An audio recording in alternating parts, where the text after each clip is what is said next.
शांति। आज 16 जुलाई 2025 की बाबा की साकार मुरली है। मुरली के महावाक्य हैं, मीठे बच्चे, जो सर्व की सद्गति करने वाला जीवन मुक्ति दाता है, वह आपका बाप बना है। तुम उनकी संतान हो तो कितना नशा रहना चाहिए। प्रश्न है, किन बच्चों की बुद्धि में बाबा की याद निरंतर नहीं ठहर सकती है। उत्तर है, जिन्हें पूरा पूरा निश्चय नहीं है, उनकी बुद्धि में याद ठहर नहीं सकती। हमको कौन सिखला रहे हैं यह जानते नहीं तो याद किसको करेंगे। जो यथार्थ पहचान कर याद करते हैं, उनके ही विकर्म विनाश होते हैं। बाप स्वयं ही आकर अपने और अपने घर की यथार्थ पहचान देते हैं। ओम शांति।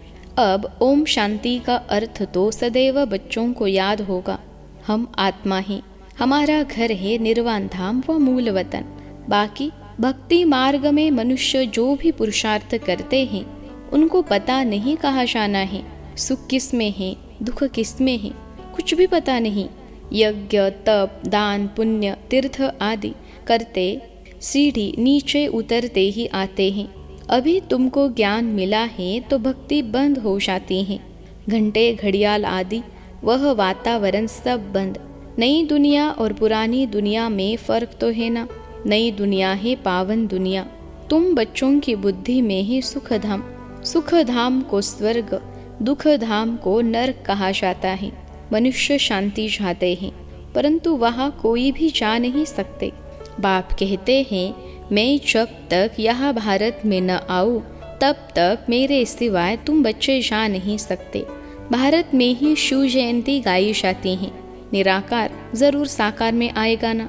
शरीर बिगर आत्मा कुछ कर सकती है क्या? शरीर बिगर तो आत्मा भटकती रहती है, दूसरे तन में भी प्रवेश कर लेती है। कोई अच्छे होते हैं, कोई चंचल होते हैं, एकदम तवाई बन जाते हैं। आत्मा को शरीर जरूर चाहिए। वैसे ही परमपिता परमात्मा को भी शरीर न हो तो भारत में क्या आकर करेंगे। भारत ही अविनाशी खंड है। सतयुग में एक ही भारत खंड है और सब खंड विनाश हो जाते हैं। गाते हैं आदि सनातन देवी देवता धर्म था। यह लोग फिर आदि सनातन हिंदू धर्म कह देते हैं। वास्तव में शुरू में कोई हिंदू नहीं, देवी देवता थे। यूरोप में रहने वाले अपने को क्रिश्चियन कहते हैं। यूरोपियन धर्म थोड़े ही कहेंगे। यह हिंदुस्तान में रहने वाले हिंदू धर्म कह देते। जो देवी धर्म श्रेष्ठ थे, वही 84 जन्मों में आते धर्म भ्रष्ट बन गए हैं। देवता धर्म के जो होंगे वही यहाँ आएंगे। अगर निश्चय नहीं तो समझो इस धर्म में नहीं है। भल यहाँ बैठे होंगे तो भी उनकी समझ में नहीं आएगा। वहाँ कोई प्रजा में कम पद पाने वाला होगा। चाहते सब सुख शांति है, वह तो होता है सतयुग में। सब तो सुखधाम में जा नहीं सकते। सब धर्म अपने अपने समय पर आते हैं। अनेक धर्म हैं। झाड़ वृद्धि को पाता रहता है। मूल थूर है देवी देवता धर्म, फिर है 3 ट्यूब। स्वर्ग में तो यह हो न सके। द्वापर से लेकर नए धर्म निकलते हैं। इनको वैरायटी ह्यूमन ट्री कहा जाता है। विराट रूप अलग है। यह वैरायटी धर्मों का झाड़ है। किस्म किस्म के मनुष्य हैं। तुम जानते हो कितने धर्म हैं। सतयुग आदि में एक ही धर्म था, नई दुनिया थी। बाहर वाले भी जानते हैं, भारत ही प्राचीन भविष्य था, बहुत साहूकार था, इसलिए भारत को बहुत मान मिलता है। कोई साहूकार गरीब बनता है तो उस पर तरस खाते हैं। बेचारा भारत क्या हो पड़ा है। यह भी ड्रामा में पार्ट है। कहते भी है सबसे शास्त्री रहम दिल ईश्वर ही है और आते भी भारत में है। गरीबों पर जरूर साहूकार ही रहम करेंगे ना। बाप है बेहद का साहूकार, ऊंचते ऊंच बनाने वाला। तुम किसके बच्चे बने हो वह भी नशा होना चाहिए। परमपिता परमात्मा शिव की हम संतान हैं, जिसको ही जीवन मुक्ति दाता, सदगति दाता कहते हैं। जीवन मुक्ति पहले पहले सतयुग में होती है। यहाँ तो ही जीवन बंध भक्ति मार्ग में पुकारते हैं। बाबा बंधन से छुड़ाओ, अभी तुम पुकार नहीं सकते। तुम जानते हो बाप जो ज्ञान का सागर है, वही वर्ल्ड की हिस्ट्री ज्योग्राफी का सार समझा रहे हैं। नॉलेजफुल हैं। यह तो खुद कहते हैं मैं भगवान नहीं हूँ। तुम्हें तो देह से न्यारा देही अभिमानी बनना है, सारी दुनिया को अपने शरीर को भी भूलना है। यह भगवान है नहीं, इनको कहते ही है बाप दादा। बाप ही ऊंचते ऊंच, यह पतित पुराना तन है। महिमा सिर्फ एक की है, उनसे योग लगाना है, तब ही पावन बनेंगे, नहीं तो कभी पावन बन नहीं सकेंगे। और पिछाड़ी में हिसाब किताब चुकतू कर सजाए खाकर चले जाएंगे। भक्ति मार्ग में हम सो हम का मंत्र सुनते आए हो। हम आत्मा सो परमपिता परमात्मा, सो हम आत्मा। यही रॉन्ग मंत्र परमात्मा से बेमुख करने वाला है। बाप कहते हैं बच्चे, परमात्मा सो हम आत्मा कहना यह बिल्कुल रॉन्ग है। अभी तुम बच्चों को वर्णों का भी रहस्य समझाया गया है। हम सो ब्राह्मण हैं, फिर हम सो देवता बनने के लिए पुरुषार्थ करते हैं, फिर हम सो देवता बन क्षत्रिय वर्ण में आएंगे। और कोई को थोड़े ही पता है हम कैसे 84 जन्म लेते हैं, किस कुल में लेते हैं। तुम अभी समझते हो हम ब्राह्मण हैं, बाबा तो ब्राह्मण नहीं है, तुम ही इन वर्णों में आते हो। अब ब्राह्मण धर्म में एडॉप्ट किया है, शिव बाबा द्वारा प्रजापिता ब्रह्मा की संतान बने हो। यह भी जानते हो निराकारी आत्माएं असली ईश्वरीय कुल की हैं। निराकारी दुनिया में रहने वाली हैं, फिर साकारी दुनिया में आती हैं। पार्ट बजाने आना पड़ता है, वहाँ से आए, फिर हमने देवता कुल में 8 जन्म लिए, फिर हम क्षत्रिय कुल में वैश्य कुल में जाते हैं। बाप समझाते हैं तुमने इतने जन्म देवी कुल में लिए, फिर इतने जन्म क्षत्रिय कुल में लिए। 84 जन्मों का चक्र है। तुम्हारे बिगर यह ज्ञान और कोई को मिल न सके। जो इस धर्म के होंगे वही यहाँ आएंगे। राजधानी स्थापन हो रही है, कोई राजा रानी कोई प्रजा बनेंगे। Suryavanshi Lakshmi Narayan the first second third 8 गद्दी चलती है। फिर क्षत्रिय धर्म में भी फर्स्ट सेकेंड थर्ड ऐसे चलता है। यह सब बातें बाप समझाते हैं। ज्ञान का सागर जब आते हैं तो भक्ति खलास हो जाती है। रात खत्म हो दिन होता है, वहाँ किसी भी प्रकार के धक्के नहीं होते, आराम ही आराम है, कोई हंगामा नहीं। यह भी ड्रामा बना हुआ है। भक्ति कल्ट में ही बाप आते हैं, सबको वापिस जरूर जाना है, फिर नंबरवार उतरते हैं। क्राइस्ट आएंगे तो फिर उनके धर्म वाले भी आते रहेंगे। अभी देखो कितने क्रिश्चियन हैं। क्राइस्ट हो गया क्रिश्चियन धर्म का बीज। इस देवी देवता धर्म का बीज है परमपिता परमात्मा शिव। तुम्हारा धर्म स्थापन करते हैं परमपिता परमात्मा। तुमको ब्राह्मण धर्म में किसने लाया? बाप ने एडॉप्ट किया तो उनसे छोटा ब्राह्मण धर्म हुआ। ब्राह्मणों की चोटी गाई जाती है, यह है निशानी चोटी। फिर नीचे आओ तो शरीर बढ़ता जाता है। यह सब बातें बाप ही बैठ समझाते हैं।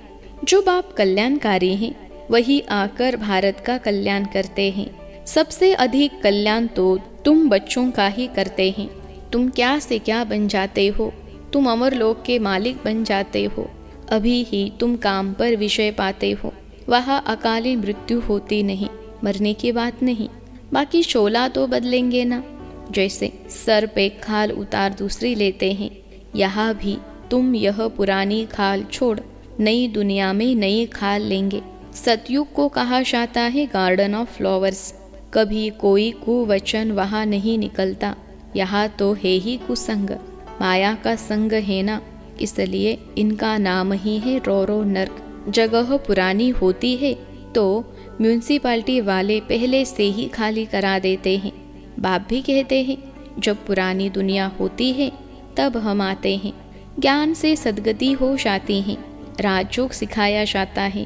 भक्ति में तो कुछ भी नहीं है।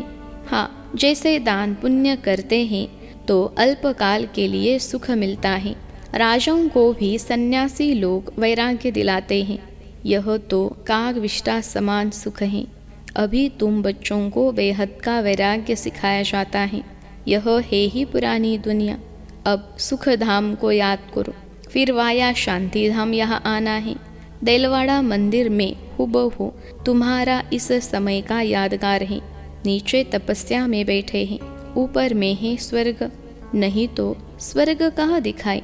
मनुष्य मरते हैं तो कहेंगे स्वर्ग पधारा। स्वर्ग को ऊपर में समझते हैं, परंतु ऊपर में कुछ है नहीं। भारत ही स्वर्ग, भारत ही नरक बनता है। यह मंदिर पूरा यादगार है। यह मंदिर आदि सब बाद में बनते हैं। स्वर्ग में भक्ति होती नहीं, वहाँ तो सुख ही सुख है। पाप आकर सब रात समझाते हैं और सब आत्माओं के नाम बदलते हैं। शु का नाम नहीं बदलता, उनका अपना शरीर है नहीं। शरीर बिगड़ पढ़ाएंगे कैसे। प्रेरणा की तो कोई बात ही नहीं। प्रेरणा का अर्थ ही विचार। ऐसे नहीं ऊपर से प्रेरणा करेंगे और पहुंच जाएंगे, इसमें प्रेरणा की कोई बात नहीं।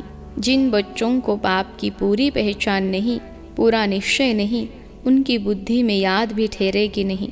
हमको कौन सिखला रहे हैं, वह जानते नहीं तो याद किसको करेंगे। बाप की याद से ही तुम्हारे विकर्म विनाश होंगे। जो जन्म जन्मांतर लिंग को ही याद करते हैं, समझते हैं यह परमात्मा है, उनका यह चिन्ह है, वह है निराकार, साकार नहीं है। बाप कहते हैं मुझे भी प्रकृति का आधार लेना पड़ता है, नहीं तो तुमको सृष्टि चक्र का राज कैसे समझो। यह है रूहानी नॉलेज। रूहों को ही यह नॉलेज मिलती है। यह नॉलेज एक बाप ही दे सकते हैं। पुनर्जन्म तो लेना ही है। सब एक्टर्स को पार्ट मिला हुआ है। निर्वाण में कोई भी जा नहीं सकता, मोक्ष को पा नहीं सकते। जो नंबर 1 विश्व के मालिक बनते हैं वही 84 जन्मों में आते हैं। चक्र जरूर लगाना है। मनुष्य समझते हैं मोक्ष मिलता है, कितने मत मतांतर हैं, वृद्धि को पाते ही रहते हैं, वापिस कोई भी जाते नहीं। बाप ही 84 जन्मों की कहानी बताते हैं। तुम बच्चों को पढ़कर फिर पढ़ाना है। यह रूहानी नॉलेज तुम्हारे सिवाय और कोई दे न सके। न शूद्र न देवताएं दे सकते। सतयुग में दुर्गति होती नहीं जो नॉलेज मिले। यह नॉलेज है ही सदगति के लिए।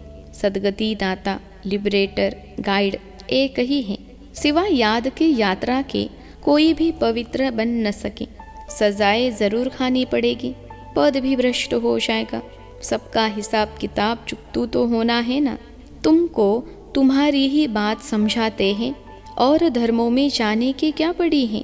भारतवासियों को ही यह नॉलेज मिलती है। बाप भी भारत में ही आकर 3 धर्म स्थापन करते हैं।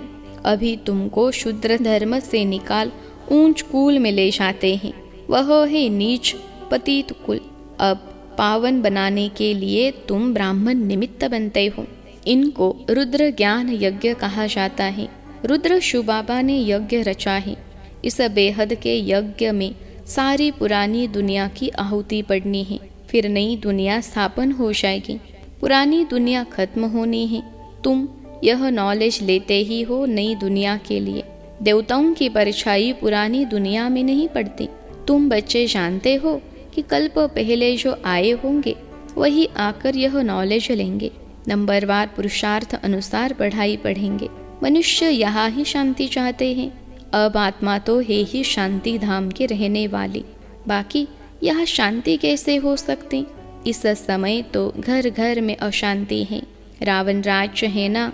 सतयुग में बिल्कुल ही शांति का राज्य होता है। एक धर्म एक भाषा होती है। अच्छा, मीठे मीठे सिखिलते बच्चों प्रति माता पिता बाप दादा का याद प्यार और गुड मॉर्निंग। रूहानी बाप की रूहानी बच्चों को नमस्ते। हम रूहानी बच्चों की सिखिलते रूहानी माता पिता बाप दादा को याद प्यार, गुड मॉर्निंग और नमस्ते बाबा नमस्ते। धारणा के लिए मुख्य सार। पहली पॉइंट है, इस पुरानी दुनिया से बेहद का वैरागी बन अपनी देह को भी भूल शांति धाम और सुख धाम को याद करना है। निश्चय बुद्धि बन याद की यात्रा में रहना है। दूसरी पॉइंट है, हम सो हम के मंत्र को यथार्थ समझकर अब ब्राह्मण सो देवता बनने का पुरुषार्थ करना है। सभी को इसका यथार्थ अर्थ समझाना है। आज का वरदान है, अंतर्मुखता के अभ्यास द्वारा अलौकिक भाषा को समझने वाले सदा सफलता संपन्न भव।